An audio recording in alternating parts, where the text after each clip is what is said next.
자, 이제 근린주택이라는 거는 이제 상가주택이라는 거예요. 그러니까 근린이라는 거는 상가이고요. 그리고 위에 주택이 이렇게 있다고 하는 형태라고 생각하시면 뭐 됩니다. 대부분 이렇고요. 그리고 건물 면적 같은 경우는 252평이다 생각하시면 돼요. 그리고 이런 근린주택 같은 경우는 기본적으로 땅을 깔고 있습니다. 땅을 깔고 있다는 표현은 뭐냐면 땅 위에 이제 건물이 있는 형태거든요. 그렇기 때문에 땅값도 무시할 수는 없다. 그래서 땅과 건물을 같이 보는 사실 종합 예술이 근린주택이고 그 다음에 다가구 주택이네요. 왜? 이건 건물이니까요. 왜? 땅 가격도 같이 보고 건물도 같이 봐야 된다. 그래서 이 두 가지 포인트로 한번 접근을 해보겠습니다. 자, 토지도 보니까 225평 정도 돼서 상당히 넓은 편인 것 같고요. 그리고 건물 면적도 보통 다가구 같은 게 200평까지 이제 지을 수 있습니다. 근데 200평을 한 50평 이렇게 초과한 부분은 50평 정도가 상가이지 않나 생각이 들어요. 그래서 상가는 주택 면적에서 이제 빠지죠. 그래서 여러분들은 지금 다시경매를 듣는 분들 중에서도 초보분들이 꽤 계시잖아요. 그러면 면적, 이거는 전문 용어가 아니에요. 여러분들이 무조건 알아야 되는 용어들이 있어요. 면적, 그 다음에 토지, 건물, 그 다음에 감정 가격, 그 다음에 대항력, 입찰, 차순위, 뭐 재고가 매수인 이런 것들은 굉장히 기초예요. 기초. 무조건 알아야 되는 거예요. 그래서 처음 오신 분들은 그냥 용어를 이걸 이해하겠다 하는 거는 사실 이거는 좀 쉽지는 않아요. 무리입니다. 근데 용어를 계속 반복해서 듣겠다. 잘 들릴 정도로 익숙해지겠다라고 접근하시면 됩니다. 그리고 여기서 보니까 감정 가격이 13억 5천입니다. 자, 여기에서 이제 포인트가 하나 나왔죠. 어떤 포인트가 나왔죠? 13억 5천이 지금 가격이 싸다고 판단을 했기 때문에 사람들이 지금 7명이 들어왔고, 그리고 한 분이 26억을 쓰긴 했지만 2등도 21억을 썼습니다. 그러니까 한마디로 2등은 이 물건을 보수적으로 입찰 들어갔었을 것 같아요. 그러면 여기에서 감정 가격보다 최소 얼마 정도 시세가 더 높은가라고 하면 거의 한 6억 이상이 그래도 시세가 높기 때문에 이 물건을 과감하게 이렇게 입찰 들어갔다라는 거를 알 수 있어요. 그러니까 이런 것만 봐도 여러분들이 이런 건물에 대한 부분 그리고 지역에 대한 부분만 잘 공부를 한다고 하면 정말 감정 가격 자체가 싸게 이렇게 감정이 되는 경우가 생각보다 많습니다. 그런 것들을 여러분들이 찾아가는 것, 그리고 이런 게 이제 공매로 나오면 경매기 때문에 이렇게 낙찰이 돼요. 공매로 나와버리면 거의 100%긴 해도 100%에서 얼마 차이 안 납니다. 그러니까 정말 싸게 살 수 있는 게 공매예요. 공매. 그런 거를 여러분들이 접근할 수 있었으면 좋겠어요. 그리고 이게 유일하게 우리나라에서 부동산을 싸게 살 수 있는 유일한 방법이라고 생각하시면 됩니다. 자, 여기서 보니까 대금 지급 기간이 있고요. 그리고 대금을 낸 걸로 이렇게 보이네요. 자, 그러면 물건 한번 보시죠. 물건을 보니까 이제 뭐 이렇게 되어 있네요. 어떻게 뭐 자연번영, 뭐 보존관리 지역 해가지고 여기 여러 가지가 있네요. 토지는 기본적으로 이걸 좀 봐주는 게 좋아요. 다만 이거는 뭐 제한구역 어쩌고저쩌고 했네요. 뭐 공장 설립 이런 거는 이제 뭐 중요한 게 아니고, 일단 자연보존구역이라는 거는 뭐냐, 우리 수도권은 세 가지로 나뉩니다. 수도권은 이제 세 가지 크게 나눠요. 크게 지역을 세 가지로 나누거든요. 그래서 이것만 알아도 여러분들이 기획부동산한테 사기를 당하진 않아요. 이거 몰라서 사기 당하시는 분들 봤거든요. 자, 크게 뭘 하냐, 우리가 많이 모여있는 곳들 있죠. 많이 모여있는 거, 막 집이나 건물들이 많이 모여있고 사람들이 많이 모여있는 걸, 그걸 뭐라 하죠? 과밀. 과하게 밀집되어 있다는 거잖아요. 그래서 더 이상 이거를 과하게 밀집하지 마세요 라는 것을 해서 과밀 억제를 합니다. 억제 권역이라고 합니다. 이 권역은 중요하잖아요. 이게 뭐죠? 과밀하게 더 이상 들어오지 마세요. 그러니까 사람이 많아요. 빡빡해요. 이런 게 있죠. 그 다음에 두 번째는 자연을 이제 보호합니다. 자연 보호 권역이 있는 거예요. 자, 세 번째는 성장 관리 권역, 이렇게 세 가지가 있어요. 이제 단어는 이제 지금 나오는 거기 때문에 살짝 제가 이제 달릴 수도 있습니다. 자, 이거에 의미가 다 있습니다.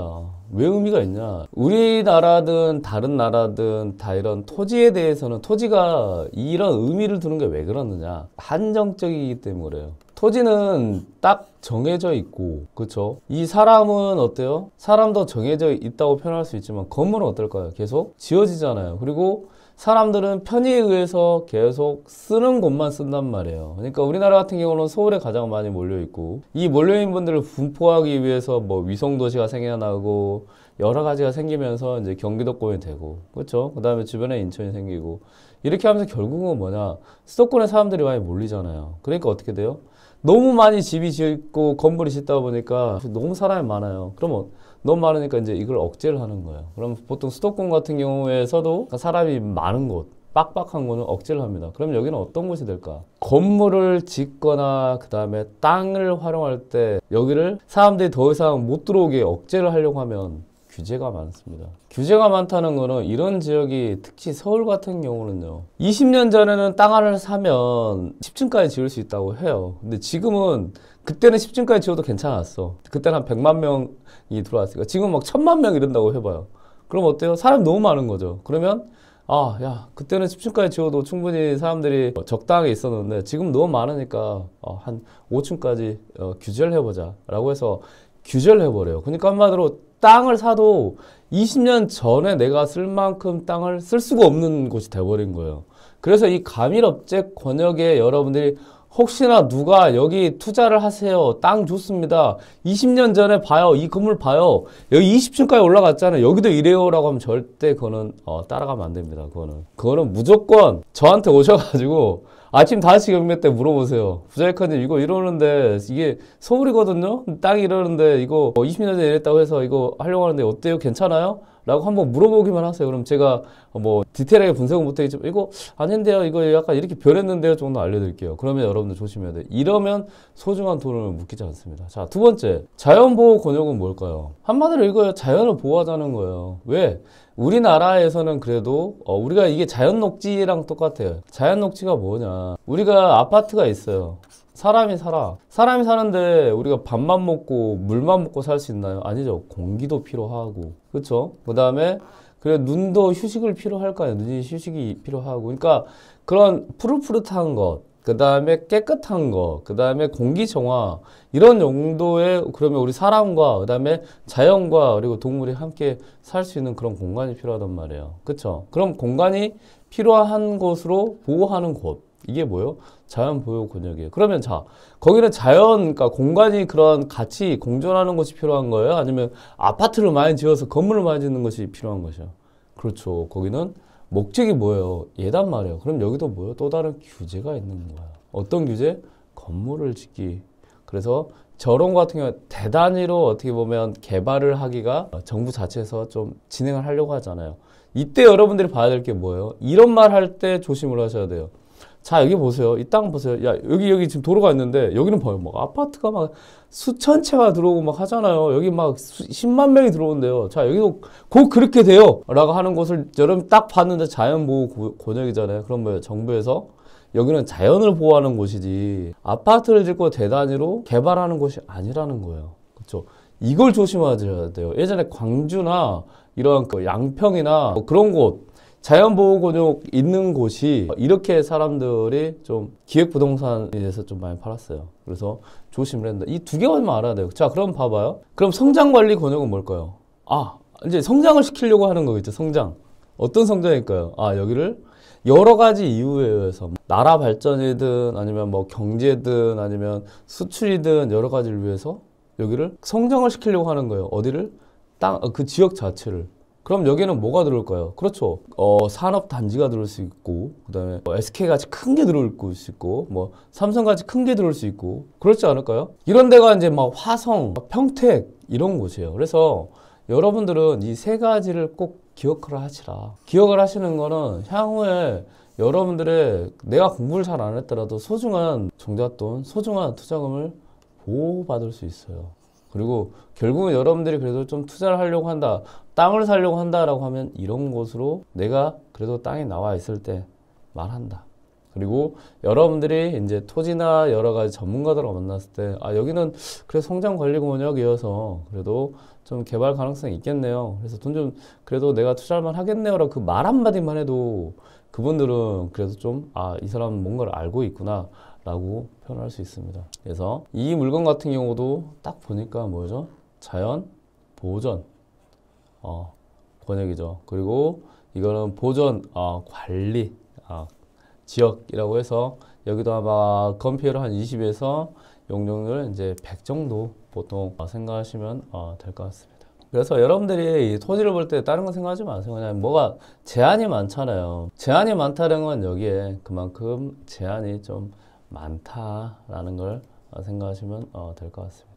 자, 여기 쭉 보니까 여기에서 2020, 근데 왜 이렇게 비싸게 낙찰받았지? 궁금하긴 하네. 자, 건물은 6억 1천만 원이에요, 건물은. 그리고 2000년식이기 때문에 자, 오래됐어요. 오래됐기 때문에 이 땅이, 이게 지금 비싸게 낙찰을 받은 건 제가 봤을 때는 건물 때문에 그런 것 같지는 않고 저는 토지 때문에 그런 것 같아요, 토지. 토지가 지금 7억 2천이거든요. 왜냐하면 건물은 양평에서 짓든 서울에서 짓든 어디서 짓든 그렇게 차이가 많이 나지 않죠. 다만 여러분들이 건물을 기억해야 될 거는 배를 타고 들어가는 지역은 비쌉니다. 배를. 그러니까 뭐 제주도일 수도 있고 아니면 울릉도일 수도 있고, 우리 제이드님 울릉도일 수도 있고, 여러 가지 그런 배를 타고 가는 곳은 기본적으로 왜 비싸냐? 자재가 배를 타고 옮겨야 된단 말이에요. 그러면 여러분들이 어떤 물건을 가지고 옮기는 비용, 이거를 물류라고 합니다. 물건이 옮겨지는 곳, 옮기는 거에 대한 차가 이동하고 그다음에 인건비가 들어가 있는 거를 물류 비용이라고 합니다. 이 물류 비용 자체가 배를 이용하기 때문에 비싸다라는 것, 이거만 기억하시면 될 것 같아요. 그래서 그래도 배를 타고 가는 것은 우리 육지가 아닌 배를 타고 가는 것은 물류 비용이 비싸다. 그런데 이때 여러분들이 이제 이걸 적용하면 괜찮죠. 어떤 거? 이때 여러분들이 감정평가를 봐주면 괜찮아요. 왜 괜찮냐? 이거는 감정평가는 돈을 버는 겁니다. 이때 여러분들이 물건이 나왔어요. 울릉도에 물건이 나왔네? 제주도에 물건이 나왔네? 이러고 하나만 제가 포인트 잡아 쭉 내려갔다가 딱 그것만 보면 돼요. 건물이라는 부분만 보면 돼요. 건물 가격 산출 개요. 요거는 여러분들 딱 포인트예요, 포인트. 이 포인트는 뭔 포인트냐? 돈 포인트예요, 돈. 부자이커님 어려운데, 어려우면 안 보셔도 돼요. 돈이니까. 부자이커님 여기 1억짜리 수표가 있는데 너무 보기 어려워요. 저는 10,000원짜리만 봐서 못 보겠어요. 안 보셔도 됩니다. 이 1억짜리는 돈이니까. 이런 거예요. 이거는 안 봐야 되는 게 아니에요. 돈이요, 돈. 그럼 여기서 여러분들이 봐야 될 게 뭐다? 아까 제가 포인트 하나 알려드렸잖아요. 물류에 대한 부분. 그러면 아까 배를 타고 가면 어때요? 더 비싸다고 했잖아요, 물류가. 이게 기본적으로 건물을 투자할 때 그리고 땅을 투자할 때 여러분들이 봐야 되는 거예요. 왜? 감정 가격 자체가 1억이다 라고 하면 대부분의 경쟁자들이 이걸 1억으로 인지한단 말이에요. 그러면 1억으로 사람들이 다른 경쟁자들이 봐서 1억이 때 이게 1억이겠지 하고 입찰 안 들어와요. 그럼 이게 한 번 더 유찰이 되겠죠. 그럼 7천만 원이 되는 게 되고 더 안 비싼데? 이거 더 떨어져야 돼. 그러면 이게 4,900만 원짜리가 되는 거예요. 경매와 공매의 기본적인 플로어란 말이에요. 이해되시죠? 그러면 이게 1억이라고 했는데 여기서 보니까 내가 자꾸 이거 부자이커가 그때 배 타고 들어가면 비싸다고 했는데 건물 보니까 이걸 어떻게 된 거지? 건물이 싸네. 자, 건물이 지금 1천만 원 돼 있는데 아니네. 이거 찾아보니까 그래도 한 5천만 원은 줘야지 이 건물 짓네. 자, 그럼 여기서 뭐요? 1천만 원 가격이 돼 있는데 플러스 5천이 되는 거예요. 그러면 1천 빼기 5천, 5천 빼기 1천 하면 이제 4천만 원이 플러스 돼야 되는 1억 4천이 돼야 원래 이 부동산에 대한 가격이 되는 거죠. 그리고 또 땅을 또 보니까 야, 이거 1억 싸게 됐네. 그러면 이게 또 플러스 1억이 돼야 되는 거예요. 그러면 기본적으로 이 부동산이 얼마다 2억 4천짜리가 얼마 나왔다? 1억에 나온 케이스가 생각보다 부동산은 많다는 거예요. 왜 그럴까라고 생각하면요. 이거를 가격을 매기는 사람의 입장에서 여러분들은 또 고민해보면 이게 당연히 돼버려요. 왜 그럴까? 이 물건을 하나만 가지고 한 달 동안 이걸 조사해서 가격을 매기세요라고 하면 이거는 완전 철저하게 똑같이 시세와 맞춰서 하겠죠. 그런데 이 가격을 매기는 사람은 어때요? 감정평가 법인이에요. 법인이라고 하면 이 감정평가를 하는 사람들이 이 사람 대비 물건이 얼마나 많을까요? 감정평가서가 그런 케이스가 굉장히 많습니다. 그래서 이게 돈이라는 거예요. 돈. 왜? 감정평가를 하기 위한 감정평가가 생각보다 굉장히 많아요. 특히 이 건물 가격은 거의 다 똑같이 적용을 해버립니다. 감정평가 하시는 분이 이거 배 타고 가면 더 비싸다 이런 거는 이론으로 배웠지만 실질적으로 몸에 와닿지 않아요. 그렇기 때문에 본인들이 평가에 가장 쉬운 방법으로 평가를 해버립니다. 특히 건물은 더 그래요. 그래서 여러분들이 여기서 인테리어가 좀 됐다라고 하면 건물 가격이 쭉 올라가 버리는데 반응이 안 되는 경우가 많아요.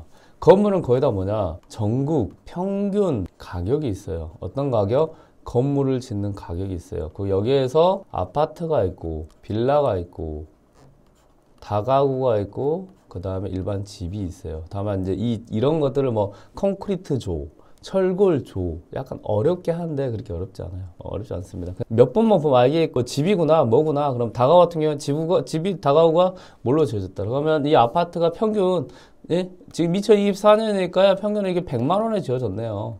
자, 빌라가 2024년에 90만 원에 지어졌네요. 다가구가 80만 원에 지어졌네요. 집이 50만 원에 지어졌네요. 이거예요. 항상 이거를 기본으로 기초로 딱 잡아놓고 여기에서 아 그래요. 자, 이 아파트가 10년 됐네요. 자, 2024년에 지었으니까 이거 10년 썼잖아요. 10년 썼는데 이 10년 쓴 만큼 가격을 다운시켜서 이게 얼마인지를 알려드릴게요 라고 해요. 이게 다 가격을 평가하고 결정하는 플로어입니다. 거의 모든 부동산의 건물은 다 이렇게 되어 있습니다. 그러면 여러분들은 이것만 잘 봐도 포인트가 나올 수 있어요. 뭔 포인트일까요?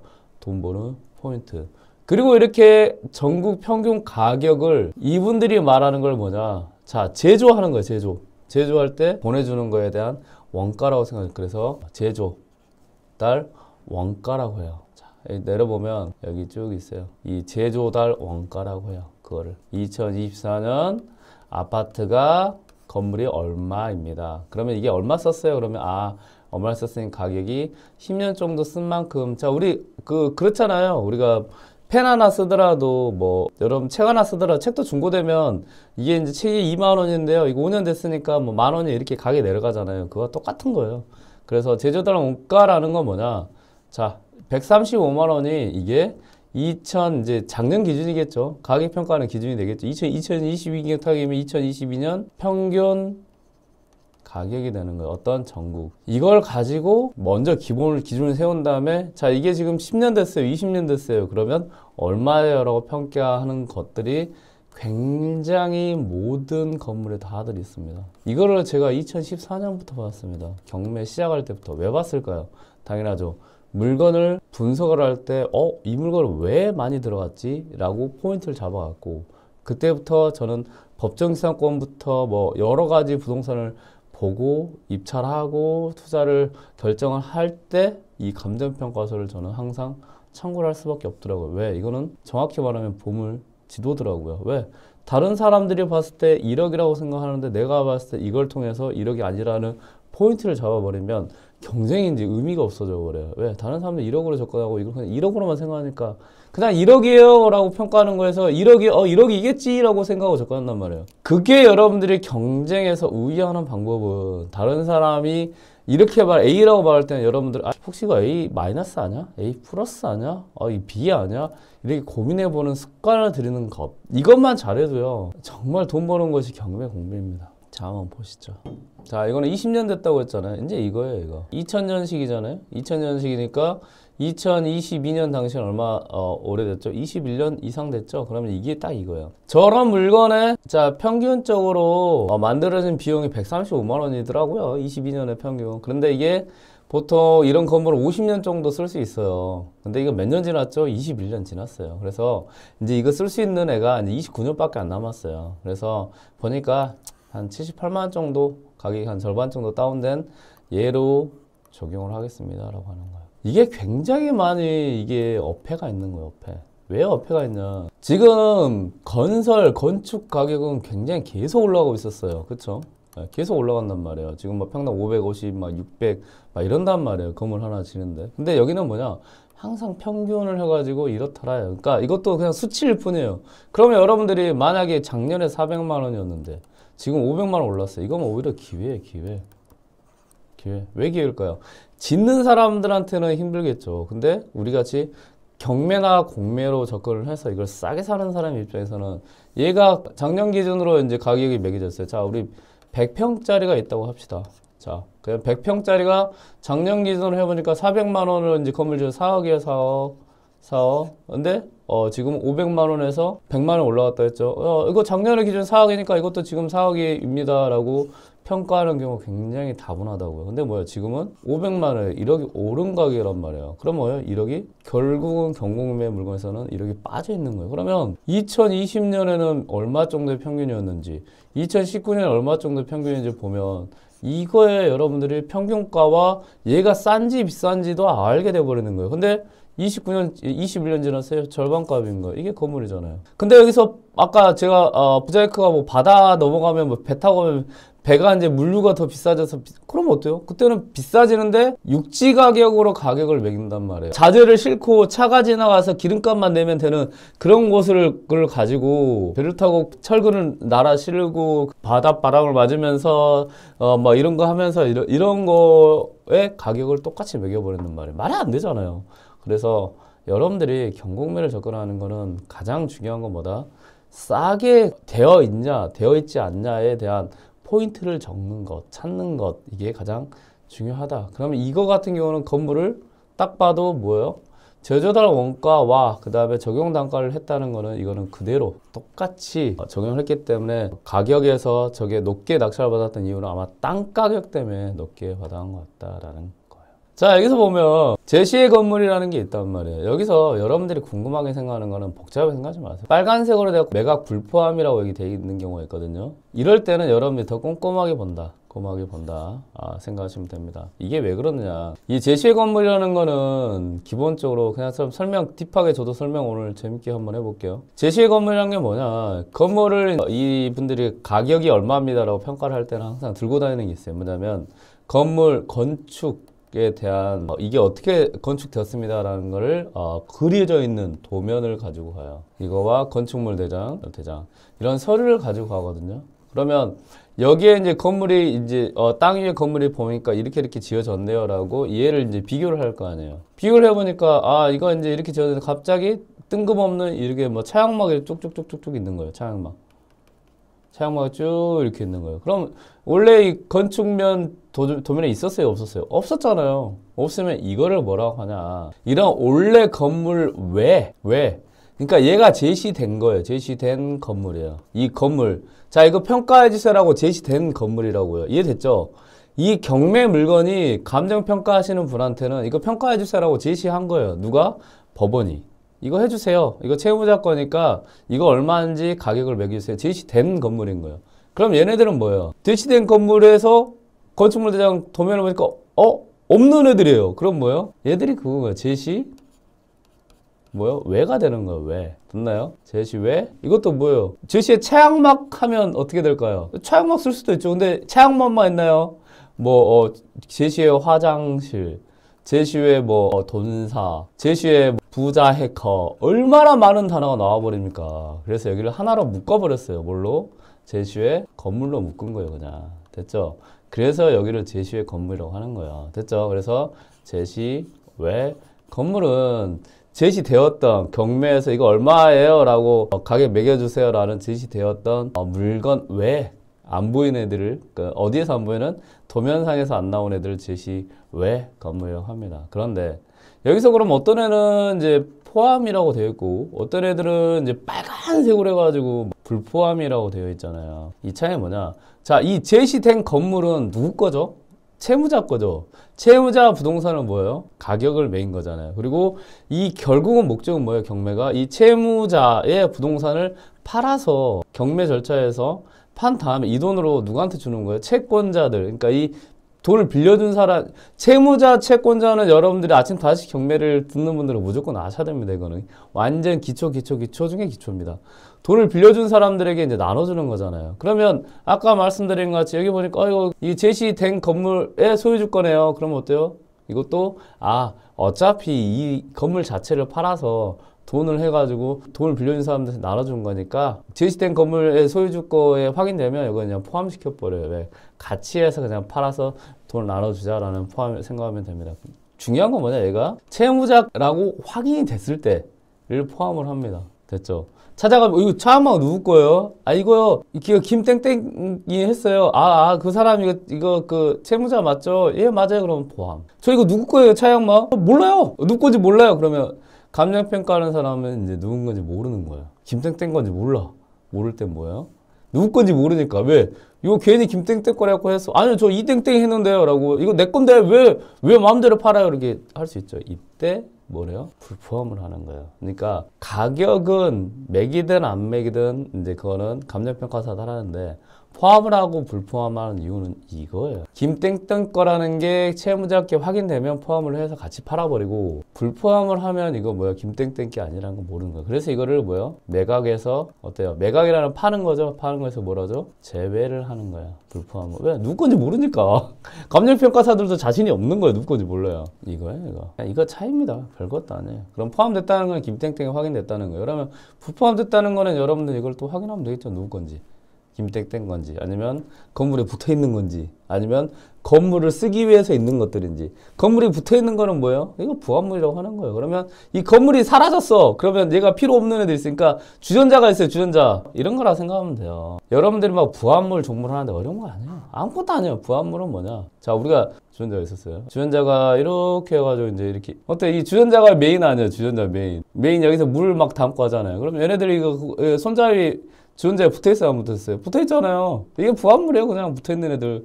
코 붙어있잖아요. 코. 예, 붙어있는 애들이에요. 이런 애들이 이제 뭐 불포함될 수 있고 포함될 수 있는 거예요. 저 사이에. 근데 이런 거는 이제 불포함되어 있으면 뭐예요?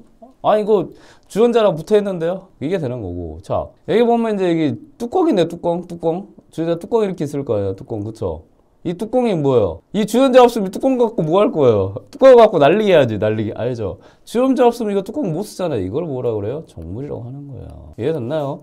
별것도 아니에요, 이거 다. 용어만 어려울 뿐이지. 이걸 가지고 이제 판례 나오고 해요. 그러니까 결국은 뭐냐? 얘 없으면 못 쓰는 애들을 이렇게 부합물 정물이라고 하는 거예요. 그러니까 법과 그 다음에 경매와 이런 게 사실 생각해보면 실질적으로 여러분들이 이해만 하면 별게 아니에요. 그래서 제가 항상 공부할 때, 강의할 때 알려드린 게 뭐냐면, 제가 젊은 분들한테 좀 죄송해요. 20대, 30대 분들은 이런 거를 이해보다는 외우는 거로 접근할 수밖에 없는 게 경험 때문에 그래요. 경험이라는 게 무엇이냐? 이게 주전자인지를 알아야 된단 말이에요. 나이를 많으면 많을수록 어때? 이게 주전자인지도 알고, TV도 알고, 모니터인지도 알고, 경험을 다 해봤을 거 아니에요. 당연히 새로 나오는 애들은 모르지. 그래도 뭐예요? 기존에 무언가를 경험을 많이 해보셨잖아요. 경험이 바탕이 되면 이해가 쉬워요. 여러분들은 공부는 결국은 뭐냐? 이쪽으로 가셔야 돼요. 이해를 하셔버리면 아무것도 아닌 거예요. 왜 아무것도 아니냐? 왜? 내가 기존에 알고 있는 걸 바탕으로 접목으로 해버리면 그게 이해가 되는 거거든요. 그러면 이거 하나 가지고 끝났다니까요. 부합물 정물을 설명을 해버렸잖아요. 이렇게 여러분들이 이해를 하는 순간 경매, 공매, 신탁 뭐예요? 굉장히 쉬워지는 곳이 이쪽입니다. 그리고 이곳이 뭐냐? 나이를 들으면 들일수록 더 빛이 나는 곳이에요. 빛 있잖아요. 빛이 나는 곳이 이곳이에요. 그리고 저한테 배우시면 돼요. 이제는 이론을 나열하고 정보를 주는 것이 너무 많아. 그리고 너무 쉽게 우리가 얻을 수 있어요. 이 정보를 이해를 할 수 있는 사람과 없는 사람은 아닐 거예요. 혹시나 여러분들이 10대 아이들을 키운다 이런 분들은 무조건 공부 바탕을 이해로 바꿔야 됩니다. 세상은 이제 바뀔 겁니다. 5년만 지나도요. 이해를 하는 애들과 이해를 못하는 애들로 바뀔 거예요. 완전 세상은 바뀔 겁니다. 왜? 많은 게 대체되는 곳이 어떤 곳은 사람의 능력은 뭐냐? 결국은 이쪽으로 할 거예요. 그러면 이거를 잘할 수 있는 사람은 뭐냐? 경험을 많이 하는 사람들이에요. 그럼 경험을 많이 하시고 공부를 많이 하시고 그리고 외우는 게 아닌 이해 바탕으로 많이 가십시오. 그럼 결국은 여러분들은 모든 분야에서 성공할 수밖에 없어요. 이거를 아침 5시 경매를 통해서 미라클의 기적도 배우시고 경매도 배우시고 저한테 이런 강의를 하는 것, 그 다음에 알려드리는 걸 통해서 어떻게 제가 설명을 하는지, 어떻게 이해를, 포인트를 잡아가는지를 많이 배워가십시오. 이게 굉장히 중요한 거예요. 아마 제가 생각할 때는 이해 바탕으로 안 하는 스타 강사들도 많이 사라질 거예요. 왜? 지금은 똑같아요. 주판이 사라지고, 왜 사라졌어요? 지금 계산기도 많이 사라져요. 왜 사라졌어요? 이게 이제는 거의 모든 그냥 툴로 다 해결이 돼버리기 때문에 그런 거예요. 그러면 이제 다시 경매 물건으로 가보겠습니다. 이제 제시의 건물이라는 건 이제 이해됐죠? 별거 아니에요. 그러면 얘네들은 뭐예요? 아, 붙어있는 이제 주전자, 손잡이라고 생각하면 돼요. 아, 붙어있네. 붙어있는 거예요. 그러면 여기 이제 붙어있는 애들은 뭐 지하라는 건 뭐예요? 건물 지하겠지. 그쵸? 지하에 뭐가 있겠지. 그러니까 원래는 지하가 없는데 뭐 지하에 원래 지하가 텅 비어있는 다용도실을 만들었나 보네요. 뭐 보일러실을 만들었나 보죠. 이런 건 뭐예요? 붙어있잖아요. 아니면 이제 뭐 옆에 뭐 차양막 차양막 얘 건물 없으면 차양막 갖고 뭐 가져가 쓰시면 돼요. 이런 걸. 뭐 차양막은 정물이 될 수도 있겠죠. 막 이런 식으로 이해하면 돼요. 자, 그러면 여기서 이제 알 수 있는 거는 뭐다? 건물은 가격이 6억 1천이었다. 그리고 토지는 뭐다? 7억 2,400만 원이었다. 근데 이게 평당 225만 원이다. 그러면 여러분들은 여기에서 이제 낙찰 가격을 보는 겁니다. 이게 6억 천이죠, 건물이. 그러면 낙찰 가격에서 자, 이 13억 5천에서 건물 6억을 뺍니다. 왜? 건물 걸 빼면 이제 순수 토지만 나오니까요. 그러면 13억에서 6억을 빼면 약 7억 정도 되겠네요. 7억? 8억 정도라 7억? 7.5억이나 하는데 이제 러프하게 8억으로 하시죠. 8억. 8억. 그럼 토지 가격이 한 8억이라고 합니다. 그러면 얘는 8억짜리 얼마 샀어요? 20억에 산 거예요, 지금. 그러니까 한마디로 여러분들한테 기회가 있었던 건 뭐냐? 이런 물건은 토지가 8억짜리 토지가 아닌 거예요. 시세가 얼마짜리 토지인 거예요? 20억짜리 토지인 거예요. 이게 여러분들이 경매 공매를 하는 이유입니다, 이유. 그리고 결론은 파고들고 하면 할수록 돈 된다고 제가 계속 강조를 하는 게 뭐냐. 감정평가 자체가 지금 얼마 싸게 나왔냐? 이 12억 싸게 나왔단 말이에요. 그리고 양평이라는 곳에로 나왔죠. 그러니까 한마디로 이거는 그들만의 리그였던 거예요. 그들만의 리그. 이런 게 공매로 나오면 완전 우리들만의 리그가 됩니다. 이거 경매는 그나마 이걸 어떻게 하냐. 이거 네이버에서 검색을 해보잖아요. 블로그에 엄청 많이 뿌려져 있을 거예요. 왜? 공인중개 하시는 분들이 이제 컨설팅도 할 수 있기 때문에 다 뿌려있는 거예요. 공매요? 없습니다. 없다는 거는 이런 게 여러분들이 나오면 20억짜리 토지 20억짜리를 8억에 살 수 있는 기회가 열려 있다고요. 그런 게 지금도 많습니다. 그러면 기본적인 건 뭐냐. 이런 공매, 경매 물건에 대한 권리 분석은 빨리빨리 그냥 하면 돼요. 빨리빨리. 권리 분석은 기초예요, 기초. 권리 분석 이론은 중요한 게 아니에요. 중요한 건 뭐예요? 싸게, 싼지, 비싼지를 고민하는 게 이게 가장 궁극적인 목표고 목적이에요. 이게 여러분들한테 가장 중요한 겁니다. 됐나요? 가장 중요해요. 가장 중요합니다. 이해됐죠? 이런 거를 여러분들이 많이 공부하고 많이 찾아가는 것. 이게 저한테 배워야 될 거예요. 그리고 제가 가게할 때 이걸 빨리 가져가야 돼요. 빨리. 자, 그럼 이제 땅을 한번 봅시다. 땅을 보니까 225평인데 7억 2,400만 원에 가격이 매겼잖아요. 그러면 이제 이거를 여러분들이 이제는 평당 가격으로 여러분들이 계산을 해서 계산을 해놔야 돼요. 왜 계산을 해야 되냐? 평당 가격으로 여러분들이 시세 조사를 해야 돼요. 시세 조사를. 부자이커님 이거 제곱미터로 하면 안 되나요? 보통 제곱미터로 하지는 않아요. 보통 이 제곱미터로 하면 너무 디테일해지기 때문에 제곱미터까지 디테일하지 않습니다. 혹시나 제곱미터로 디테일하게 말씀하시면 진짜 그분한테는 붙어 있어야 돼요. 정말 그분은 디테일하게 하여튼 저 같은 분이라고 생각하면 돼요. 약간 뭔가에 꽂히셔가지고 파고드신 분이라고 생각하시면 됩니다. 자, 그러면 225.97평이니까 약 226평으로 하겠습니다. 226평. 자, 7억 2,400 나누기 226. 26. 그러면 약 평당 320만 원이라는 걸 알 수 있습니다. 평당 320만 원이죠? 그쵸? 그러면 얘 같은 경우는 이제 평당 320만 원이니까 여기서 보니까 아까 얼마 이게 지금 20억이다 했죠? 20억? 20억 나누기 226평인가요? 그러면 평당 884만 원. 그렇죠? 그럼 이게 얼마 정도 지금 비싸게 된 거죠? 평당 500만 원 지금 비싸게 됐다라는 걸 알 수 있죠. 자, 그러면 지금 이렇게 7명이 들어왔고 그 다음에 평당 지금 500만 원 비싸게 된 이유에 대해서 이제 조금 더 들어가 보겠습니다. 아마 건물은 똑같을 것 같아요. 그러면 자, 여기는 권리 분석을 해보니 자, 말소기준 권리보다 이후가 되네요. 그럼 대항력 없는 거네요. 그러면 여기 보니까 이분들이 지금 사업자 등록을 하고 여기에서 영업을 하고 있다라는 거를 이제 알 수 있을 것 같습니다. 쭉 이제 내려가 보니까 이제 다른 건 없네요. 왜 이렇게 정보가 없냐? 이 사람아, 왜 이렇게 정보가 없니? 네, 그리고 땡땡 농협 자산관리라고 되어 있네요. 그리고 여기 보니까 확정 채권 양도전 양평 농협 협동조합이라고 돼.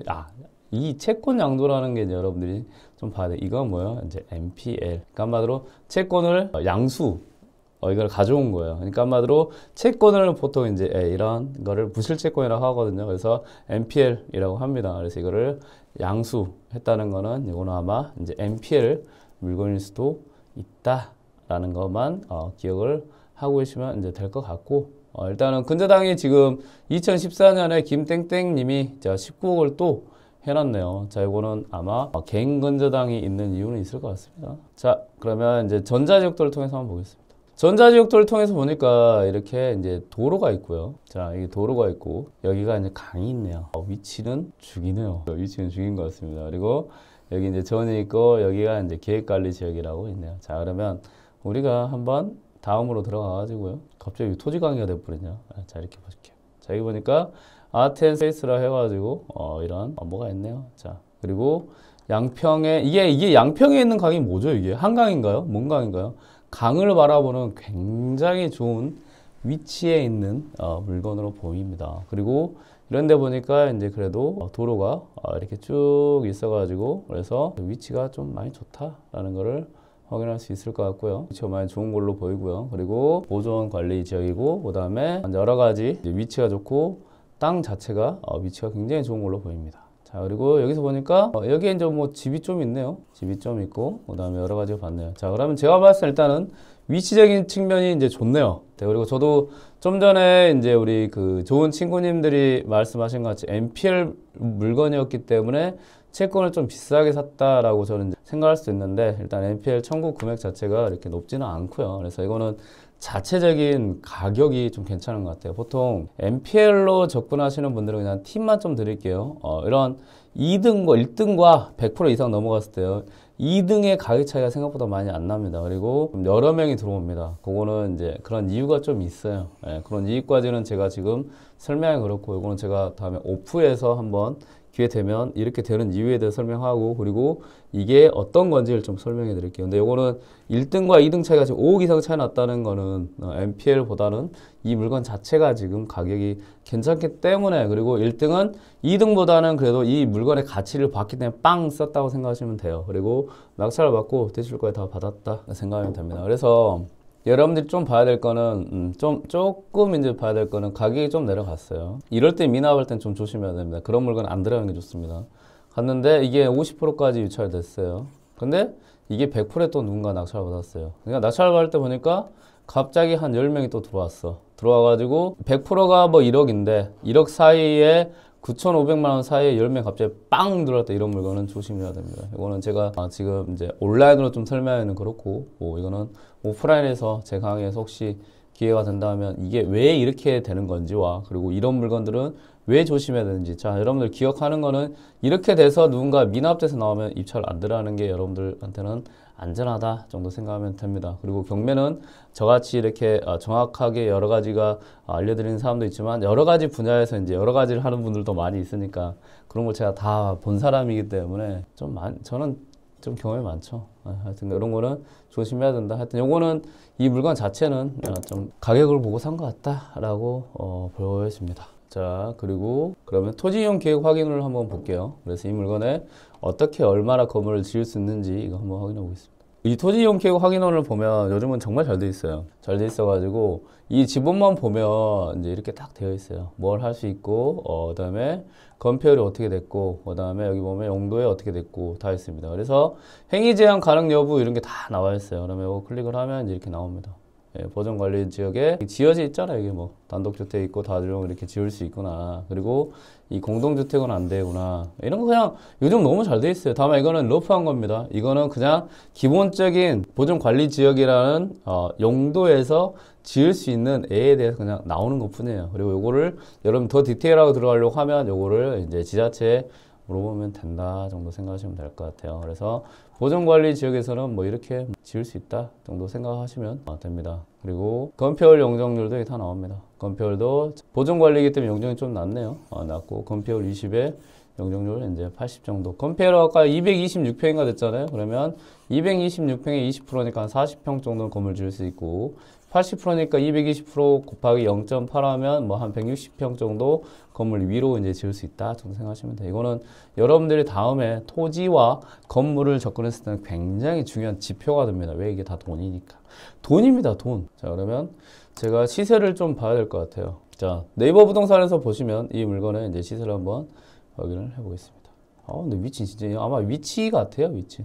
이 위치가 너무 좋아가지고. 그리고 지금 얘 자체가 여기 지금 정사각형으로 딱 먹고 들어갔기 때문에 위치가 진짜 좋네요. 그래서 요거는 아마 여기에 있는 지역 위치 중에서 좀 많이 좋은 위치여가지고 토지 가격이 좀 괜찮을 것 같긴 하거든요.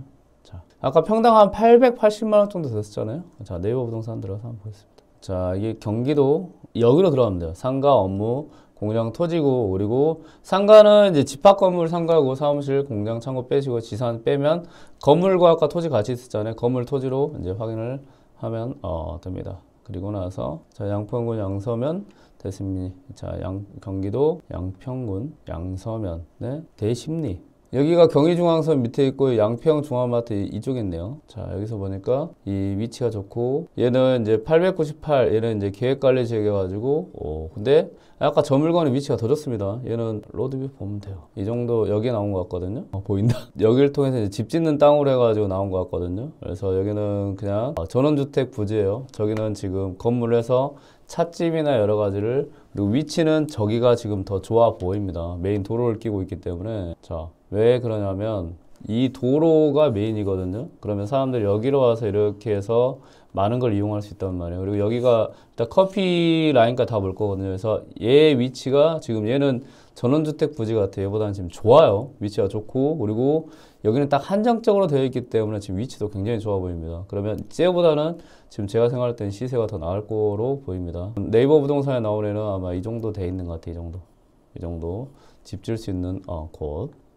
얘가 23억이니까요. 그러면 시세를 한번 조사를 해보겠습니다. 자, 여기 있네요. 평당 487만 원이 되어 있네요. 23억 나누기 898. 이 부자이크 256. 곱하기 3.3 해야죠. 곱하기 3.4. 그럼 여기가 지금 기본적으로 아까 저 경매 물건보다는 위치가 좀 떨어진 데가 얼마다? 845만 원이라는 결론이 나왔네요. 그러면 이 물건 자체는 뭐예요? 자, 이런 물건들로 여러분들이 이제 접근하는 거예요. 자, 아까 경매 물건보다 이제 시세에서 이 물건의 이제 가치가 좀 나온 것 같아요. 경매 물건보다는, 자, 이게 지금 얼마에 평가됐다고요? 이게 진짜 재밌는 거예요. 지금 225평이 7억 2,400만 원에 평가가 됐거든요. 자, 얼마에?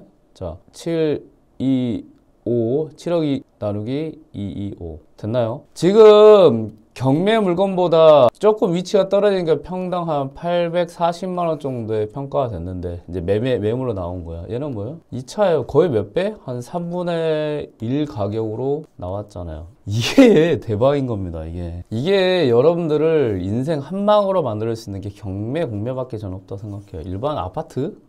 당연히 아파트도 돈을 벌 수 있죠. 근데 아파트는 너무 운과 그 다음에 너무 주변에 여러 가지로 인해서 좌지우지가 되는데, 저런 물건은 하나 딱 몇 개 없잖아요. 지금 여러 가지 이유로 인해서 건물 못 짓는 곳이었고, 그리고 저희가 이주권이 있는 곳이라고 이제 저는 처음에 그렇게 판단하고 이걸 접근했었는데, 지금 이제 용도를 보니까 그런 것 같진 않아요. 그래서 이거는 이제 땅 자체의 가격이 비싸다는데 아까 말씀드린 것 같이 지금 가격 자체가 얼마 가격이 나왔다? 3분의 1 가격에 나와버렸다. 그러니까 어떻게 보면 저거는 제가 생각해도 좀 저렇게 지르고 잡아 놓는 것도 괜찮을 것 같아요. 왜냐면 저런 지역은요 계속 올라요. 땅가격이 계속 올라갑니다. 땅가격이 계속 올라가고, 지금 저기 밑에 전원주택 부지, 그리고 전원주택 부지가 부분이 낙찰받은 가격에 거의 이제 비슷하거든요. 그러면 여러분들이 아까 말씀드린 것 같이 이 건물에 대한 부분을 이제 이해를 했고, 토지에 대한 부분을 이해를 하면 이게 어떤 차이죠? 이 물건에 대한 거를 알고 있느냐 모르고 있느냐 이제 차이가 돼버리는 거예요. 그리고 이렇게 이제 우리가 알았으면 양평에 저기도 한 이 정도 가격이 있고 이렇게 물건이 좋은 게 있고, 그 다음에 이런 부분에 대해서 이제 접근을 해봐야 되겠다라고 하면 수도권에 있는 분들, 경기도에 있는 분들, 서울에 있는 분들도 이런 것들을 접근할 수 있게 공부를 많이 해야 되는 거예요. 그리고 이 100%의 가격이 지금 얼마나 터무니없게 나왔냐를 이제 인지를 할 수 있잖아요. 완전 터무니없지 않나요? 그러니까 이분도 제가 봤을 때 잘 낙찰 받은 것 같아요. 지금은 뭘로 이용한지는 제가 잘 모르겠지만 여기 가격 자체도 굉장히 싼 게 나온 거예요. 그리고 2등은요. 한번 이 정도 해서 시세 차익을 더 노려보려고 아마 입찰 들어간 걸로 제가 보입니다. 그래서 그거 여기서 보면 알아요. 여기서 정말 뒤에 숫자가 막 9999, 뭐 7777 이런 분들 정말 낙찰받고 싶어가지고 하시는 분들이 가능성이 있어요. 그래서 이분과는 상관없는 사람입니다. 근데 가끔 경매하다 보면 상관 있는 분들도 계십니다. 하여튼 그거는 다음에 오프에서 기회 되면 한번 이야기 드리고. 그래서 이 물건 같은 경우는 이제 좀 풀렸네요. 물건 자체에 대한 가치가 너무 싸게 가격이 나왔는데 이거를 투자한 사람들은 모른다. 그럼 결국은 저런 물건은 그들만의 리가 될 것이고, 그리고 이게 함정이 무엇이냐라고 하면 물건 자체가 너무 많기 때문에 이런 물건을 골라낼 수 있는 어떻게 보면 여유와 그 다음에 눈과 그 다음에 어떻게 보면 디테일하게 분석할 수 있는 사람들이 경쟁자가 없다는 거예요. 그러면 사람들은 다 이 금액을 어떻게 보면 이제 정확히 말하면 맹신을 하죠. 맹신. 믿습니다. 그냥 아, 저게 100%니까 믿겠지. 감정평가 하시는 분이 어련히 잘 하셨겠어요. 근데 이거를 믿으면 어떻게 돼요? 여러분들이 거의 땅 가격만 12억 이상, 제가 봤을 때 땅 가격 15억 이상 차이 날 거거든요. 15억 이상 싸게 살 수 있는 기회를 놓쳐버리는 거예요. 놓치는 겁니다. 그러면 어떻게 되냐? 계속 그들만 리가 되는 거예요. 근데 재밌는 게 한번 이야기 드릴게요. 자, 우리나라에서 경매 하시는 분이 얼마나 많습니까? 그렇죠? 그리고 우리나라에서 얼마나 많은 분들이 경매를 하고 얼마나 많은 분들이 관심을 갖습니까? 근데 그럼에도 불구하고 제가 생각할 때는요. 디테일하게 깊숙하게 그리고 제대로 파고 들어가는 사람들이 몇 명 안 된다. 라는 게 저는 포인트라고 생각해요. 그냥 정확히 말씀드려요. 왜 그러느냐. 그래도 여러분들이 이렇게 디테일하게 그리고 깊숙하게 들어간다고 하면 이제는 여러분들은 여러분들만의 리그를 만들 수 있는 것이 저는 경매라고 생각해요. 그리고 공매라고 생각합니다. 신탁 공매는 말도 할 거 없고요. 그래서 여러분들은 단순하게 비단 뭐 아파트 낙찰을 받아서 1000뛰기 뭐 5000뛰기 1억뛰기 이런 것도 당연히 할 수 있어요. 이거는 여러분들의 기본적인 실력을 그냥 만들어 놓는다고 해서 빌드업 하는 거예요. 만들어 가는 거고 여기서 여러분들이 결국은 더 해야 되는 게 뭐냐. 이렇게 남들이 그래도 가격이 100%라는 거를 믿고 있을 때 여러분들은 아니야 이게 아닐 수도 있어. 그리고 이걸 조금 더 확인을 해서 내가 찾아갈 수도 있어. 라는 거를 이제 만들어 가는 것. 그런 게 저는 중요하다고 생각합니다. 그렇지 않을까요? 저는 그거 중요하다고 생각해요. 만들어 가면, 이런 것들에 대해서 여러분들이 이제 많은 확인을 이제 할 수 있는 거죠. 저는 이런 게 굉장히 저는 이제 중요한 거라고 이제 생각을 해요.